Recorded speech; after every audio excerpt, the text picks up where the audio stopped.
नमस्कार दोस्तों, स्वागत है आपका स्टेनो गुरु यूट्यूब चैनल में। दोस्तों आज की वीडियो में हम लोग प्रैक्टिस करेंगे 100 शब्द प्रति मिनट की स्पीड से डिक्टेशन, जो कि आपके आने वाले सभी स्किल टेस्ट के लिए बेहद लाभकारी होगा। पीडीएफ इसका दोस्तों आपको हमारे टेलीग्राम पर मिल जाएगा।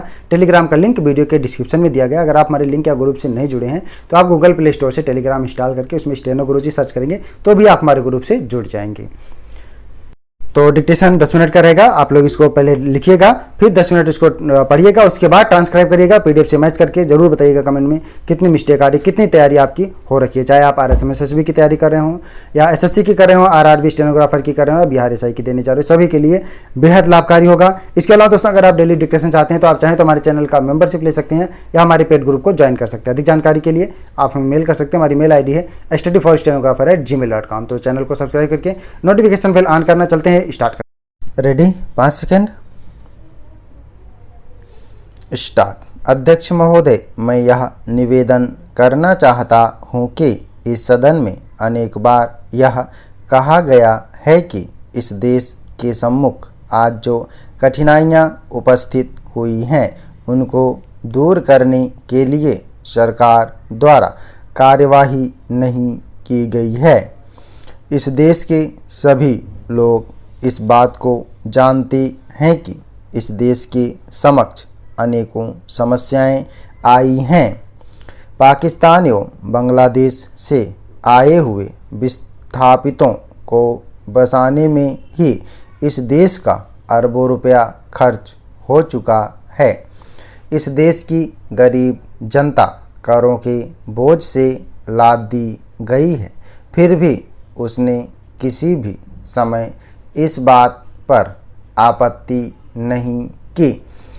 सरकार द्वारा कार्यवाही करने या न करने का प्रमाण आप किस प्रकार से दे सकते हैं, यह बात मेरी समझ में नहीं आती।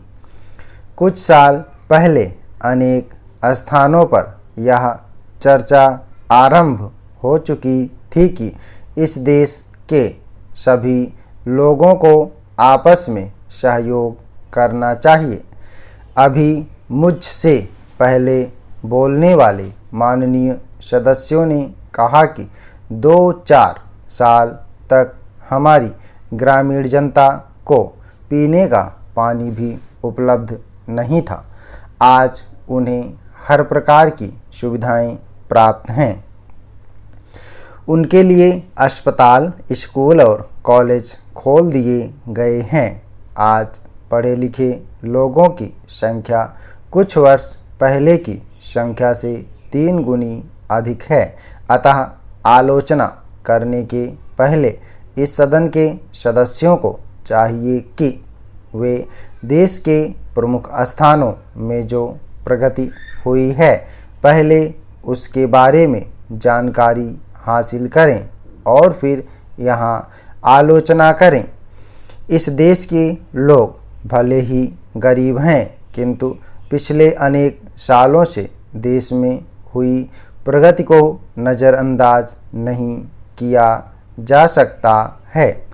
ऐसी स्थिति में इस देश के करोड़ों लोग आपसे और संसद से यह अपेक्षा रखते हैं कि जो कुछ उपलब्धियां हमें प्राप्त हुई हैं उनके बारे में देश के कोने कोने में जाकर लोगों को अवगत कराया जाना आवश्यक है। ऐसा करने से ही उनका मनोबल बढ़ेगा और इस देश की उन्नति में उन्हें विश्वास होगा। भले ही इस देश के सामने अनेक चुनौतियां आई हैं, किंतु इस देश ने कभी भी सच्चाई का रास्ता नहीं छोड़ा है। अतः मेरा सुझाव यह है कि संसद सदस्यों की यह जिम्मेदारी होनी चाहिए कि वे गांव-गांव में जाकर देश की प्रगति के बारे में लोगों को जानकारी दें। ऐसा करना देश के हित में होगा, आपके हित में होगा और जनता के हित में भी होगा। भारतवर्ष संसार में सबसे बड़ा लोकतंत्र है और इसे बचाए रखने के लिए हमें भरसक प्रयत्न करना होगा। इसके लिए हर एक आदमी का यह कर्तव्य होना चाहिए कि वह अपने हित को ही ध्यान में रखते हुए कार्य ना करे, बल्कि देश का हित सर्वोपरि होना चाहिए। यही सच्चे लोकतंत्र का आधार है। इससे देश का नवनिर्माण हो सकेगा और हमारे लोकतंत्र की जड़ें मजबूत होंगी। जब तक देश के नागरिक अपने कर्तव्य के प्रति सजग नहीं होंगे, तब तक राष्ट्र की प्रगति नहीं हो सकती। अध्यक्ष महोदय, मुझे इस विषय पर यह कहना है कि हमारे देश के जो मालदार लोग हैं और समाज विरोधी कार्यवाहियाँ करते हैं, उनकी संख्या बहुत कम है। यह बात सही है कि इस देश के प्रति जो लोग न्याय नहीं करते हैं, उनको ऐसा नहीं करना चाहिए। लेकिन यह सब होते हुए भी यह बात माननी पड़ेगी कि इस देश की परिस्थिति ऐसी है कि जिसमें व्यक्तिगत आलोचना करने से लाभ नहीं होगा। इस बात को ध्यान में रखकर हमारे देश के हर एक व्यक्ति को यह सोचना चाहिए कि सब लोगों के साथ एक सा व्यवहार हो, उनको समान अधिकार मिलें और सबके वेतन मान एक ही आधार पर निश्चित किए जाएं, ताकि देश में सही रूप से समाजवाद आ सके। लेकिन यह किसी के पसंद करने या ना करने का सवाल नहीं है, बल्कि हमारे देश की परिस्थिति ही ऐसी है कि जिसके अंदर इसको लागू नहीं किया जा सकता है। ऐसी हालत में इस प्रकार के कानून बनाने से या इस किस्म की पाबंदियां लगाने से देश का हित नहीं होगा। आप उसको बना सकते हैं, आप ऐसा कर सकते हैं, लेकिन यह बात आपकी समझ में नहीं आई। इस संसार में और भी बहुत सी चीज़ें हैं जिनको अक्ल के फंदे में नहीं बांधा जा सकता है, और हमारे देश का जो जनजीवन है उसमें इस किस्म की पाबंदियां नहीं लगाई जा सकती हैं। इसलिए मैं इसका विरोध करता हूं और मंत्री जी से प्रार्थना करना चाहता हूं कि इस विधेयक को इस देश की जनता के हित में वापस ले लें। लेकिन इसका मतलब यह नहीं है कि मैं देश की प्रगति नहीं चाहता हूँ।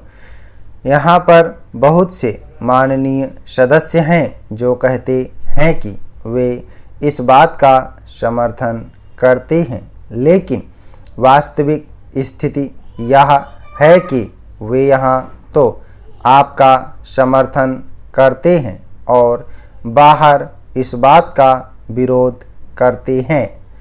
आपको समझ लेना चाहिए कि जब तक आपकी पार्टी के लोग इसका विरोध करते हैं, तब तक आपको इस बात को ध्यान में रखना पड़ेगा कि देश की जनता के ऊपर इस प्रकार का कानून नहीं लादा जा सकता है। इसलिए मैं यह निवेदन करना चाहता हूँ कि जब तक हम अपनी नीति में मूलभूत परिवर्तन नहीं करेंगे जिससे कि लोगों में विश्वास पैदा हो सके, तब तक आपकी नीतियाँ इस देश में सफल नहीं हो सकेंगी। आपको हर एक नागरिक को यह विश्वास दिलाना होगा कि गरीब से गरीब को भी किसी प्रकार से परेशान नहीं किया जाएगा और हर एक को रोटी, कपड़ा और मकान दिए जाएंगे। हर एक आदमी को विकास का पूरा मौका दिया जाएगा। तो मैं चाहता हूँ कि सरकार इस सिद्धांत को स्वीकार कर ले और देश की जनता के सामने इस बात की घोषणा करे। जब तक ऐसा नहीं किया जाएगा और लोगों में विश्वास पैदा नहीं होगा, तब तक देश प्रगति नहीं कर सकेगा। स्टॉप। दोस्तों आप लोग इसको प्रैक्टिस करिएगा। सभी लोग मैटर को प्रैक्टिस और ट्रांसक्राइब करेंगे। 10 मिनट का डिक्टेशन है, 100 शब्द प्रति मिनट की स्पीड से है। जहाँ पे पैरा आया वहाँ पे हम 3 सेकंड के लिए रुके हैं। ठीक है, पैरा आपको बोला नहीं जाएगा, पैरा आपको अपने मन से लगाना है। ठीक है, पूर्ण विराम के लिए 1 से 2 सेकंड के लिए रुकते हैं। तो डिक्टेशन को सुनना है और सीधा लिखना है, मन में बिल्कुल नहीं दोहराना है। और डिक्टेशन लिखने के बाद जो भी नया शब्द मिले उसको और अच्छे से प्रैक्टिस कर लीजिए। जिस वर्ड को बनाने में आपको असुविधा हो रही है उसको बार बार प्रैक्टिस कर लीजिए। ठीक है, और आउटलाइन वही बनाइए जो आप आसानी से लिख सकें और पढ़ सकें। ठीक है, बहुत ज़्यादा शब्द एक में समेटने से कोई मतलब नहीं है, क्योंकि आप बहुत ज़्यादा शब्द एक में समेट देंगे लेकिन बाद में उसको पढ़ नहीं पाएंगे तो फिर कोई फ़ायदा नहीं है। फिलहाल आप लोग इसको प्रैक्टिस करिएगा। उम्मीद है कि दोस्तों वीडियो आपको पसंद आया होगा, तो वीडियो को लाइक कर देना। और अगर अभी तक आपने हमारे चैनल को सब्सक्राइब नहीं किया तो प्लीज़ सब्सक्राइब करके नोटिफिकेशन बेल ऑन करना। और दोस्तों अगर आप डेली डिस्कशन चाहते हैं तो आप चाहें तो चैनल का मेंबरशिप ले सकते हैं या हमारे पेड ग्रुप को ज्वाइन कर सकते हैं। अधिक जानकारी के लिए आप हमें मेल कर सकते हैं। हमारी मेल ID है studyforstenographer@gmail.com। अपना बहुमूल्य सुझाव हमें कमेंट बॉक्स में जरूर देना। वीडियो को पूरा देखने के लिए बहुत बहुत धन्यवाद। Thanks for watching. जय हिंद, जय भारत।